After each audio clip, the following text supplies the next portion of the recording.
नौवां आशीर्वाद, ஒன்பதாவது ஆசீர்வாதம் वो है अनेक राष्ट्रों राजाओं का पितृत्व होने का आशीर्वाद अब्राहम को.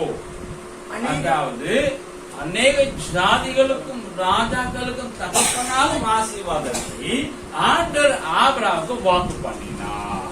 ஆண்டவர் இப்படியாக வாக்கு பண்ணுகிறார். इस बात को उत्पत्ति 17 अध्याय का 4 और 6 में पढ़ सकते हैं. 17 4 6 பார்க்கிறோம். हम आपके लिए पढ़ते हैं. நான் உங்களுக்கு படிக்கிறேன். 17 4 में लिखा है 17 4 दे मेरी वाचा तेरे साथ बंधी रहेगी, इसलिए तू जातियों के समूह का मूल पिता हो जाएगा. मैं तुझे अत्यंत फलवंत करूंगा और तुझको जाति जाति का मूल बना दूंगा और तेरे वंश में राजा उत्पन्न होंगे. 17:4 பார்க்கிறோம். நான் உன்னோடு பண்ணுகிற உடன்படிக்கை என்னவென்றால், நீ திரளான ஜாதிகளுக்கு தகப்பனாவாய். 6 பார்க்கிறோம். உன்னை மிகவும் அதிகமாய் பலுக பண்ணி உன்னிலே ஜாதிகளை உண்டாக்குவேன், உன்னிடத்திலிருந்து ராஜாக்கள் தோன்றுவார்கள். 17:4 में जो वाक्यांश है जातियों के समूह, இங்க 17:4 பார்க்கிறோம். ஜாதிகளுடைய ஜாதிகள் ये है अब्राहम के वंश विभिन्न राष्ट्रों में विकसित होने को दर्शाता है. ஆபிரகாமுடைய வம்சம் பல ஜனக்கூட்டமாய் பெருகுவதை பார்க்கிறோம்.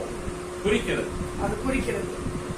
एग्जाम्पल हम बता देंगे ये कैसे पूरी हुई है. இது எப்படி நிறைவேறது எக்ஸாம்பிள் சொல்லுங்க. अब्राहम की पत्नी सारा, ஆபிரகாமுடைய மனைவி சாராள், उसके द्वारा उत्पन्न एक ही एक बेटा था, அவன் மூலமாய் உண்டாகின ஒரு மகன், वो इसहाक. ஒரே ஒரு மகன் அந்த ஈசாக்கு. इसहाक के 2 बेटे हुए थे. ஈசாக்கு 2 மகன் இருக்கிறான். एक एसा, ஒன்னு ஏசா, दूसरा याकूब. ரெண்டாவது யாக்கூப். एसा का एक और नाम है एदोम, भी नाम उसका. ஏசாக்கு இன்னொரு ஒரு பேர் ஏதோம். जैसे याकूब का एक और नाम है इस्राएल है. எப்படி யாக்கோபுக்கு இன்னொரு பேர் இஸ்ராயேல்.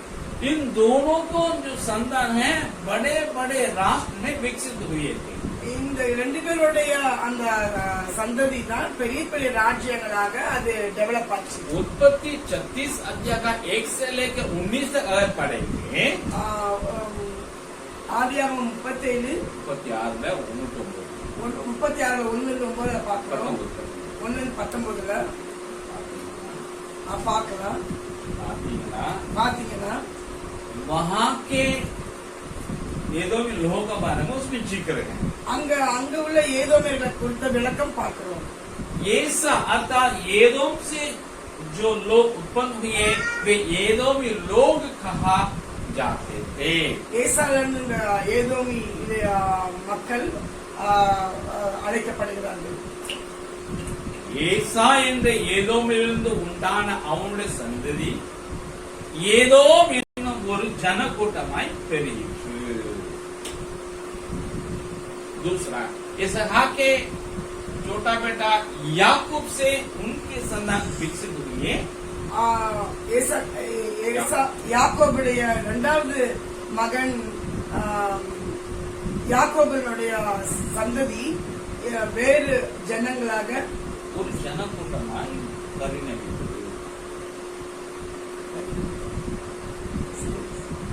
யாக்கோபுடைய பிள்ளைகளும் ஒரு ஜனக்கூட்டமாய் உருவாயிற்று. उन लोग इस्राएल नाम से जाने गए.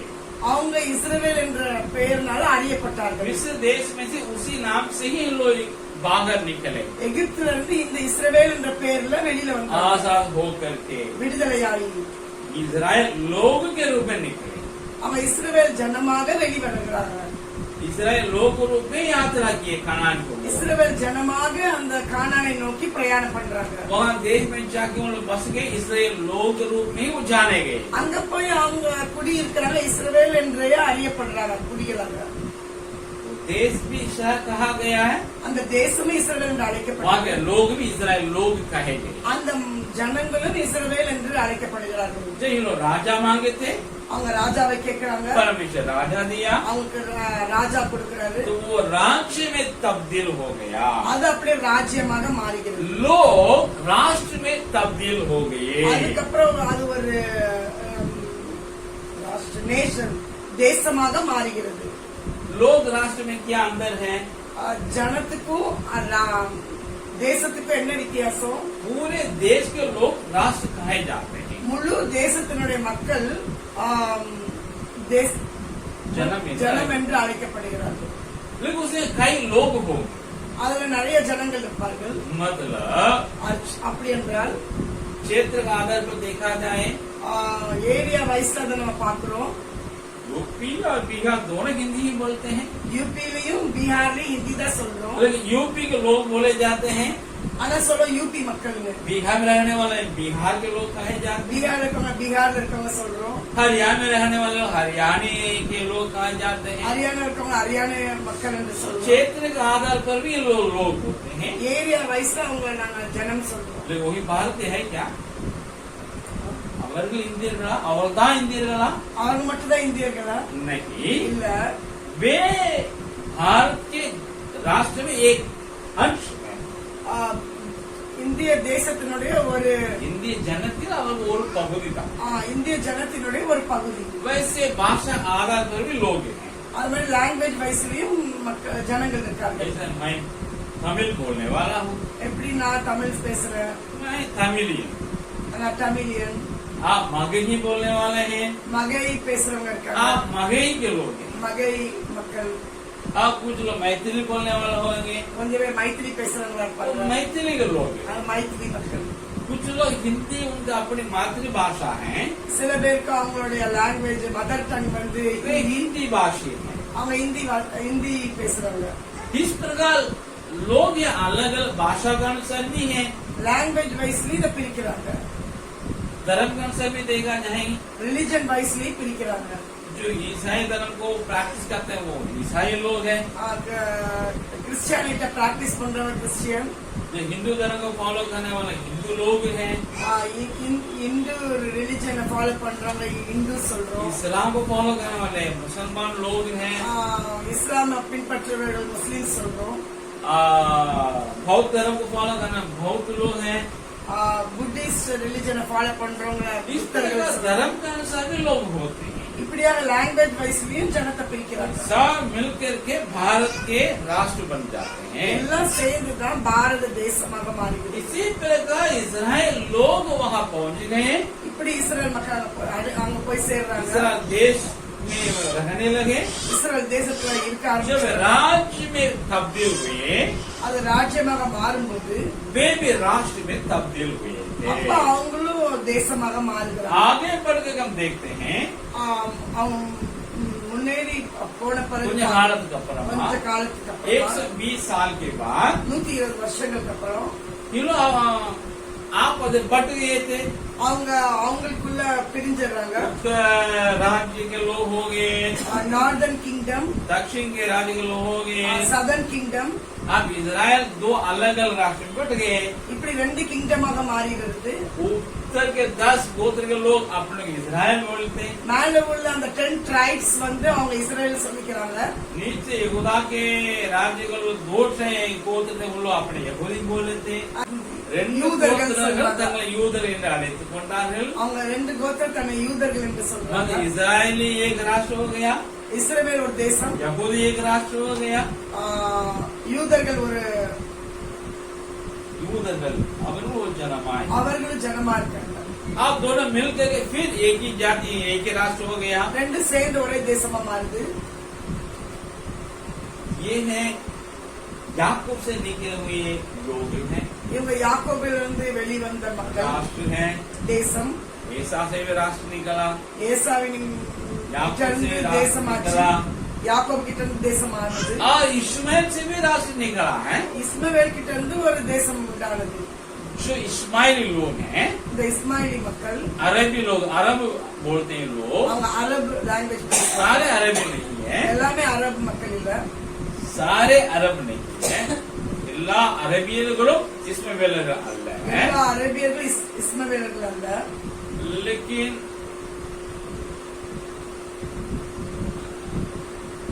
सऊदी अरेबिया के पश्चिमी क्षेत्र में जो अरेबी लोग रहते हैं वे इस्माइली लोग हैं. அந்த சவுதி அரேபியால மேற்கு பகுதியில் இருக்கிற இஸ்மவேலர்கள்.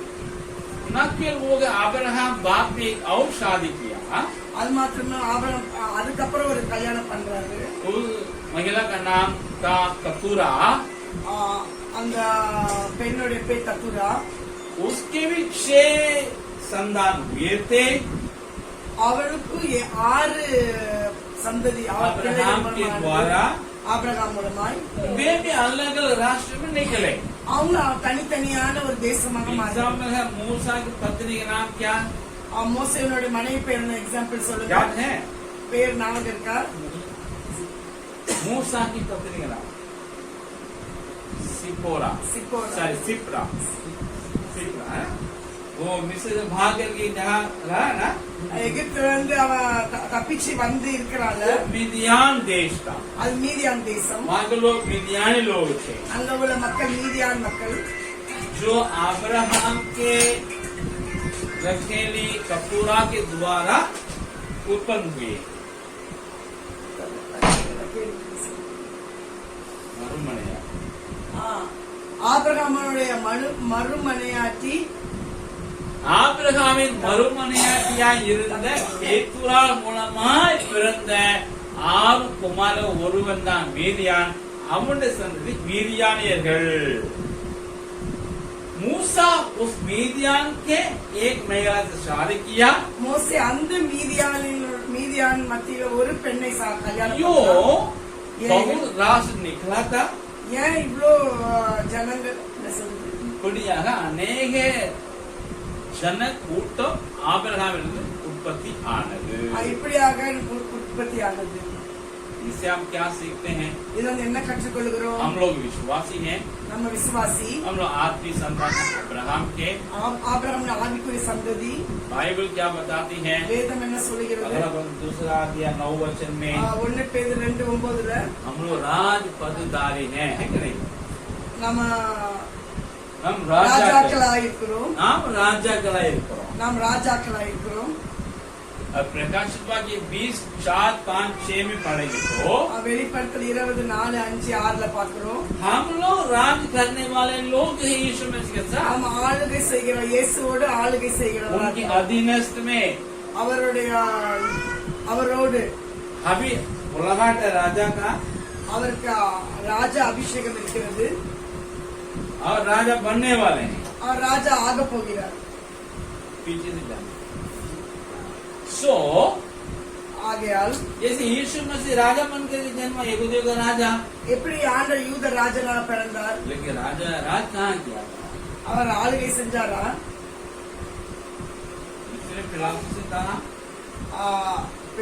இயேசு பிலாத்தியிடம் சொல்கிறார், मेरा राज इस संसार का नहीं है.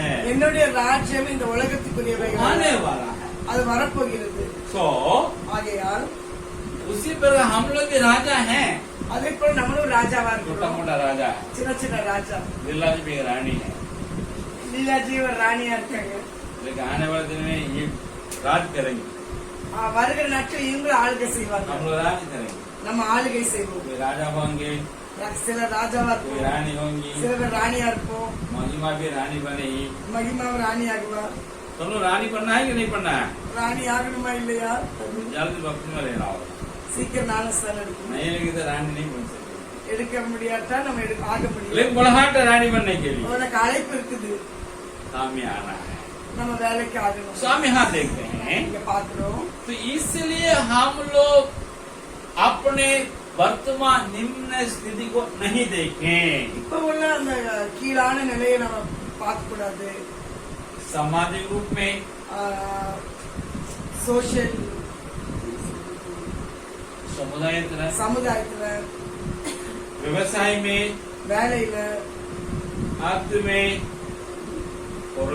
பொருள்ல, परिवार में, குடும்பத்துல हम औरों के दृष्टि में निम्न हो सकते हैं. மற்றவங்களோட பார்வையிலும் எளிமையா இருக்கலாம். கீழாக இருக்கிறான். गीला है लेकिन उसको आपको मुझको नहीं देखना है। அந்த நிலைமையை நம்ம பார்க்க கூடாது.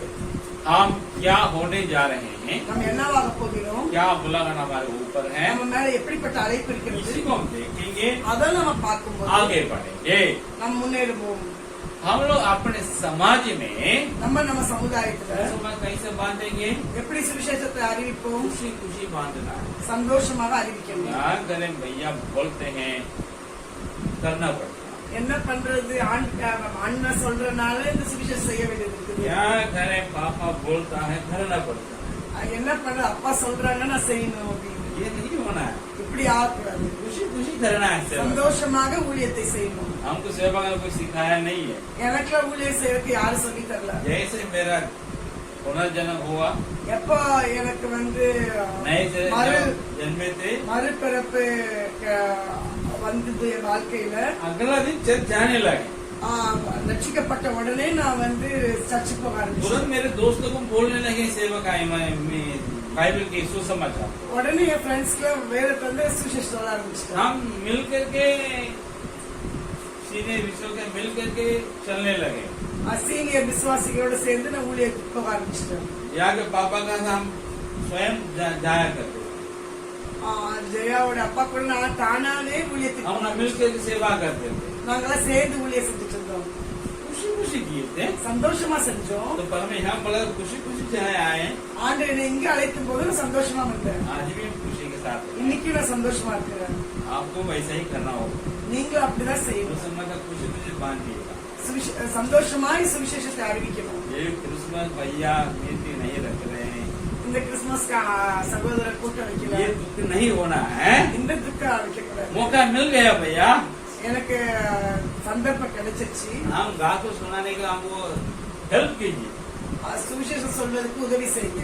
वही पूछती है हमको हर बार हमारे कविता, அதான் கவிதா ஒவ்வொரு தடவையும் கேட்பாங்க, भैया दीजिए ना हम बांधेंगे। எனக்கு கொடுங்க நான் மற்றவங்க கொடுக்குறேன்னு சொல்ல பத்திரிக்கை आपको ऐसा करना होगा। டிராக்ட் இப்படியா நம்மளும் செய்யணும். 9वां आशीर्वाद हो गया, 9வது ஆசீர்வாதம் முடிந்தது. क्या हम देख लिए, நம்ம பார்த்துட்டோம். क्या करना ये भी देख लिए। என்ன பண்ணணும்ன்றத பார்த்துட்டோம்.